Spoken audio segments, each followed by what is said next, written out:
Thomas. ഞങ്ങൾ സീക്രട്ടിന്റെ reporters ആണ്. Museum science കോട്ടയത്ത് ഭാഷയുടെ ഇലക്ഷൻ നടക്കുന്നത്.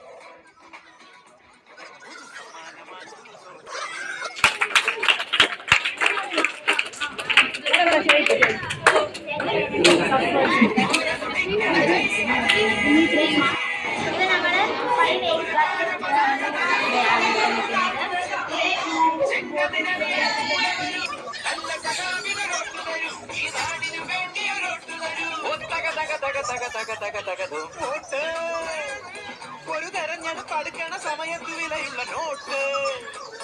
ഈ നോട്ട് ചുട്ടുപനത്തിന്റെ നിറമുള്ള മഷി കൊണ്ട് വിധികിട്ട ചീട്ട്.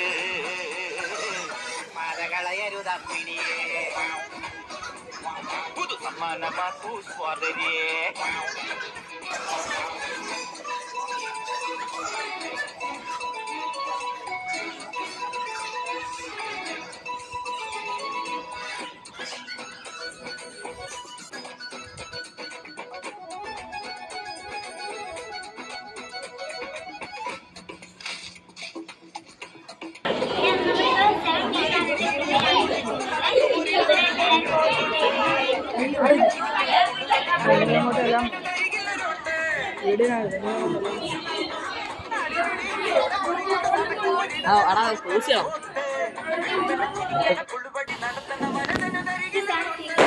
സമരം വേണ്ടൊരു ജയിലും വേണ്ട. ഒരു പാവം പെട്ടവനെല്ലാം നൽകാൻ പറ്റേടമുള്ളവനോട്ട് ഭീഷണ പാർട്ടിക്കോട്ടില്ല.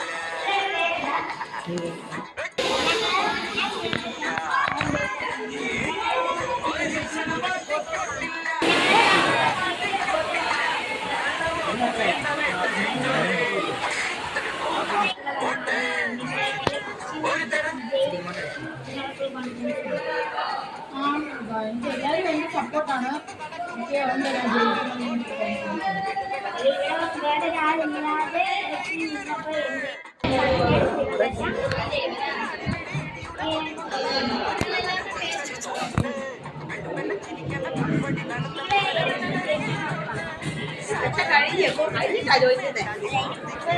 ഉറപ്പുണ്ടായിരുന്നു വരാൻ പറ്റിയില്ല.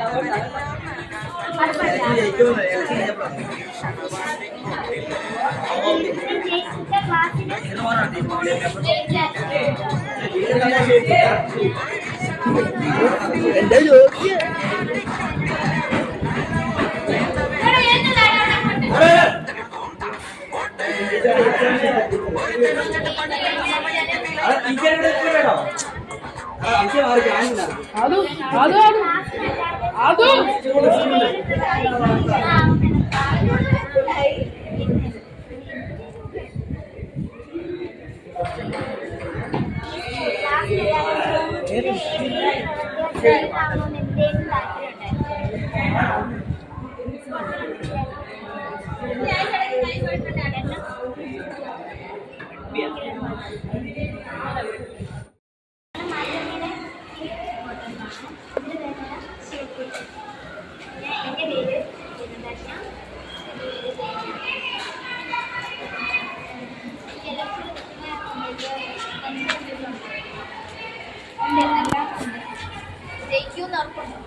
ഒറ്റയ്ക്ക് നിന്നപ്പോ എന്തേലും വേറെ ഒരു ആളില്ലാണ്ട് എന്തെങ്കിലും തോന്നിയായിരുന്നു. ഞാൻ ഒറ്റയ്ക്കാണെന്ന് തോന്നല്.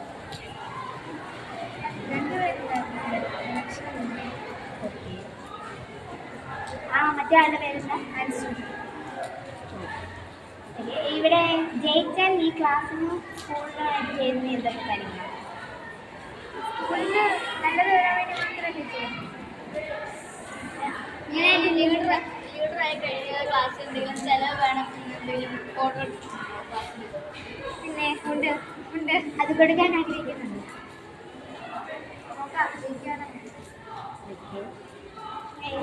ക്ലാസ്സിലല്ലാതെ കലാപ്രവൃത്തിയായിട്ട് ബന്ധപ്പെട്ട് എന്തെങ്കിലും കായിക മത്സരത്തിൽ എന്തെങ്കിലും താല്പര്യം, എന്തെങ്കിലും ആർട്ട് സ്പോർട്സ് അങ്ങനെയൊക്കെ വേണ്ടിയിട്ടില്ല. അതിന്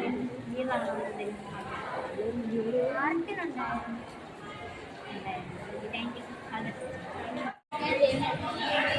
ഇവിടെ എലക്ഷൻ നടക്കുക. അപ്പോൾ അഭിപ്രായം വളരെ ഭംഗിയായിട്ട് തന്നെ നടന്നു. ഇതിന് നിലവാരം ചിത്രത്തിലെത്തിയിരുന്നു. എല്ലാ ക്ലാസ്സിലെയും ടീച്ചേഴ്സ് വളരെ വളരെ നല്ല രീതിയിൽ തന്നെ നമ്മുടെ ഇലക്ഷൻ നടക്കുന്ന രീതിയിൽ തന്നെ നടത്തി. കുട്ടികളും വളരെ താല്പര്യത്തോടെ പങ്കെടുത്തു. കാൻഡിഡേറ്റ്സ് ഒരു ക്ലാസ്സിൽ നിന്ന് തന്നെ ചില ക്ലാസ്സുകളിൽ 3 അംഗങ്ങൾ കാൻഡിഡേറ്റ്സ് ആയിട്ട് മുന്നോട്ട് വന്നു. ടീച്ചേഴ്സ് അതിനനുസരിച്ചുള്ള ക്രമീകരണങ്ങൾ ഇവിടെ നടത്തിയിരുന്നു. പിന്നെ നമ്മുടെ ഇലക്ഷൻ പ്രോസസ്സ് പോലെ തന്നെ അവിടെ ആക്റ്റീവിലൊക്കെ നിർത്തി ഇലക്ഷൻ വോട്ട് ചെയ്യാൻ വന്നിരുന്നു. ആർക്കൊക്കെ ഭംഗിയായിട്ട് സജീവമായിട്ടുള്ള പ്രവർത്തനം കുട്ടികളിൽ നിന്നും കാണാൻ സാധിച്ചു. ഭാവിയിലേക്ക് നമ്മളെല്ലാം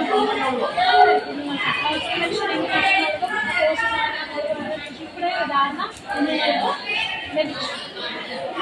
പല ക്ലാസ്സിലെ ഓരോ അവരിനി അവരുടെ മീറ്റിംഗ് നടത്തുന്നുണ്ട് വിളിച്ചു പറഞ്ഞിട്ട്. അതിനേക്കും ഇനി വൈസ് ചെയർമാൻ ചെയർപേഴ്സണൊക്കെ എടുക്കാനില്ല. അവർ കുഞ്ഞുങ്ങൾക്ക് അവരുടെ കഴിവുകൾ അവരുടെ വർദ്ധിപ്പിക്കാൻ വളരാനുള്ള നല്ലൊരു സന്ദർഭമാണ് ഇലക്ഷൻ. സീക്രട്ടിന്റെ ചീഫ് ക്വാർട്ടേഴ്സാണ്. അപ്പോൾ ഇവിടെ ഞങ്ങൾ മുന്നിൽ ചെയ്യായിരുന്നു. കുറച്ച് സ്ഥലത്ത് പോയി ഒരു ക്ലാസ്സിൽ ഇലക്ഷൻ നടന്നതിലൊക്കെ ഞങ്ങൾ അറിഞ്ഞു. ഇതൊക്കെ ബന്ധപ്പെട്ട ടീച്ചറിന് അഭിപ്രായം എന്താ പറയാനുള്ളത്? തീർച്ചയായും നമ്മുടെ സ്കൂൾ പാർലമെന്റ് തിരഞ്ഞെടുപ്പായിരുന്നില്ല. നമ്മുടെ സ്കൂളിന് ചെയർമാനുണ്ട്, വൈസ് ചെയർമാനുണ്ട്. അങ്ങനെ സ്കൂളിൻ്റെ ഒരു പറയാം നിങ്ങൾ നമ്മുടെ ഒരു രാജ്യം എന്ന് പറയുന്നത് ഇന്ത്യ രാജ്യം ജനാധിപത്യ രാജ്യമാണ്. ജനങ്ങൾ തിരഞ്ഞെടുത്ത ആൾക്കാരാണ് നമ്മളുടെ രാജ്യം തന്നെ ഭരിക്കുന്നതും അല്ലേ, നമ്മുടെ സംസ്ഥാനം ഭരിക്കുന്നത്. അതിൻ്റെ ഒരു ചെറിയ വലുപ്പമാണ് നമ്മുടെ സ്കൂളുകളിലും ഇലക്ഷൻ നടത്തുന്നതിൻ്റെ. കുട്ടികളിൽ ഈ ആ ഒരു ജനാധിപത്യ ബോധം വളർത്തുന്നതിനും അതുപോലെ തന്നെ ഈ കാര്യങ്ങളൊക്കെ കുട്ടികൾ കൂടുതലായിട്ട് മനസ്സിലാക്കുന്നതിനും സാധിക്കുകയും ചെയ്യും. സ്കൂളിൻ്റെ നേതൃത്വത്തിൽ വരുന്ന കുട്ടികൾ കഴിവും എല്ലാ തരത്തിലും ഗുണമുള്ള കുട്ടികളെ തിരഞ്ഞെടുക്കുന്നതിന് നമുക്ക് ഇതിലൂടെ സാധിക്കും. ഈ വർഷത്തെ തിരഞ്ഞെടുപ്പ് ഇന്ന് ഓഗസ്റ്റ് 14 നടത്തി വളരെ ഭംഗിയായിട്ടുണ്ട്. ഓരോ ക്ലാസ്സുകളിലും ഒരു ഇലക്ഷൻ നടക്കുന്നത് തന്നെ കുട്ടികളുടെ പോളിംഗ് സ്റ്റേഷൻ തന്നെ ക്ലാസ്സുകളിൽ ഒരുക്കി വളരെ ഭംഗിയായിട്ടത് നിർവഹിക്കപ്പെട്ടു. അതിന് നേതൃത്വം കൊടുത്ത എല്ലാ ടീച്ചേഴ്സിനും പ്രത്യേക അഭിനന്ദനം അറിയിക്കുന്നു. പ്രത്യേകിച്ച് മാതൃഭൂമി സീറ്റിൽ അത് കവർ ചെയ്തിട്ടുണ്ട്. നിങ്ങളെ പ്രത്യേക അഭിനന്ദിക്കുന്ന ഒരു കാര്യത്തിൽ നിങ്ങളെല്ലാവരും നല്ല രീതിയിൽ നമ്മളിതൊക്കെ ജീവിതത്തിൽ പഠിക്കുക എന്ന് പറയുന്നത്, ഇപ്പോൾ നിങ്ങൾ തന്നെ ഇത് കവർ ചെയ്യുന്ന ഒരു ഇതിനെ ചെയ്യുന്നത് നിങ്ങൾ ഭാവിക്ക് വേണ്ടി ഒരു നിങ്ങളുടെ ഒരു സ്വഭാവ രൂപീകരണം അത് സാധിക്കും. അപ്പോൾ ആ ഇലക്ഷൻ വളരെ ഭംഗിയായിട്ട് നമ്മുടെ സ്കൂളിൽ നടത്തപ്പെട്ടു. നിങ്ങളത് നേതൃത്വം കൊടുക്കുന്നു. എല്ലാവരും ഭംഗിയായിട്ട് ഇലക്ഷൻ നടത്തിയ എല്ലാവരോടും വളരെ ഭംഗിയായിട്ട് ഓരോ ക്ലാസ് നടക്കുന്നതായിട്ട് ഞാൻ കണ്ടു. വളരെ ഭംഗിയായിട്ട് അത് നടന്നു. പ്രത്യേകിച്ച് മാതൃഭൂമി സീറ്റിൽ കിട്ടിയ അഭിനന്ദനങ്ങൾ അറിയിക്കുന്നു. എല്ലാ ഭംഗിയായ രീതിയിൽ നടക്കട്ടെ എന്ന് പറയുന്നു.